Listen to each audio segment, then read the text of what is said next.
Today, we're going to talk about one of India's most disturbing criminal cases.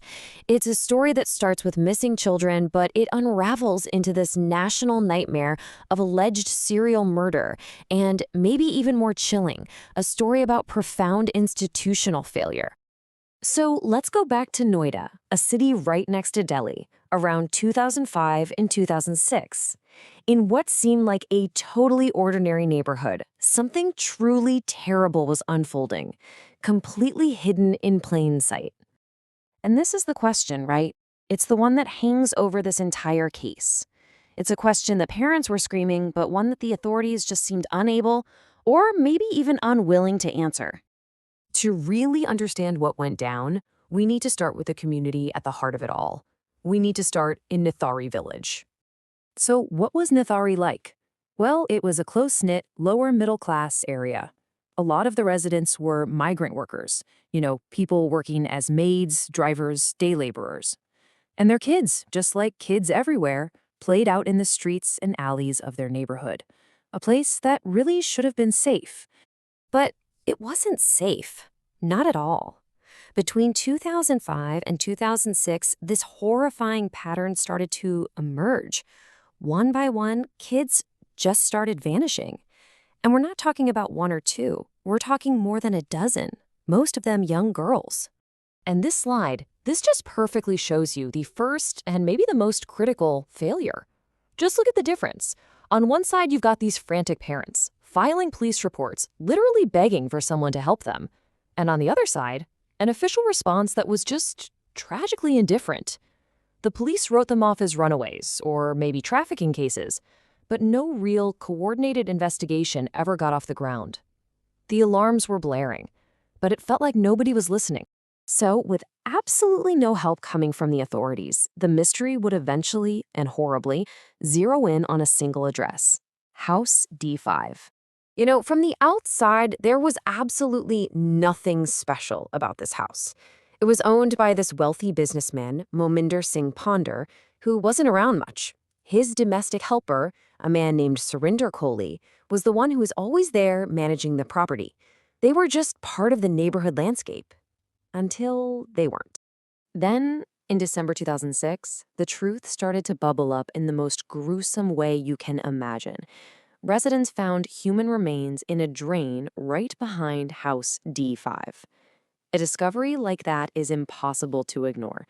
It forced the police to finally search the property, and what they found, it shocked the entire country: the skeletal remains of multiple children. The nightmare finally had a name and an address. And just like that, the entire case changed overnight. It wasn't just about finding a killer anymore. No, this was about putting an entire system on trial for its catastrophic negligence. This question was suddenly everywhere. It was screamed by parents in protest. It was in every newspaper headline.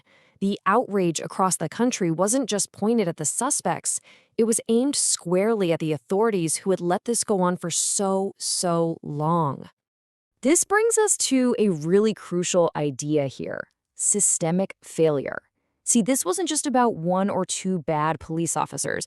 This was a total breakdown of the whole system, its procedures, its culture, especially when the victims were from poor, marginalized families whose voices were just so easy for them to ignore.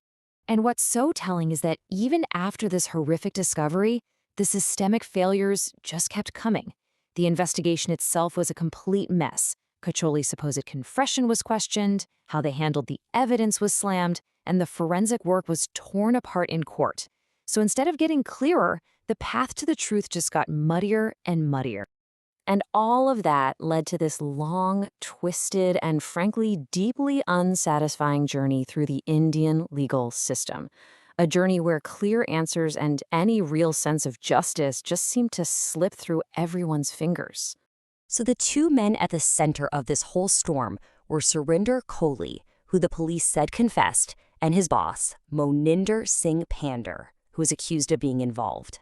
Their fates would get tangled up in years and years of messy legal fights. I mean, just look at this table. It really paints a picture of the total judicial chaos. Kohli gets convicted. receives multiple death sentences. But then higher courts overturn a bunch of those convictions. Pander gets convicted in some cases, acquitted in others, often because there wasn't enough direct evidence, or because of those same procedural screw-ups from the investigation.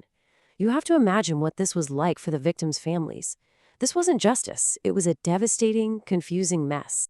So now, years later, the Nithari case hasn't left behind closure.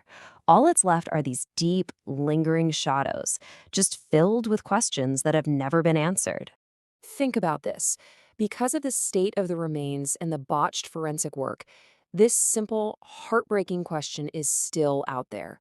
For some families, they never got a definitive yes. All they got was a horrifying probability. So who's really responsible for everything that happened? Was it one man? Was it two? Or does that responsibility stretch to the entire system that failed to protect some of its most vulnerable people? The courts sure didn't give us a clear answer on that one. And this, right here, is the ultimate legacy of Nithari. It exposed cracks in law enforcement and the justice system that were so deep, it makes you ask if that trust can ever really be put back together. It's become this grim benchmark for systemic failure. Because at the end of the day, the true horror of Nithari isn't just a story about murder.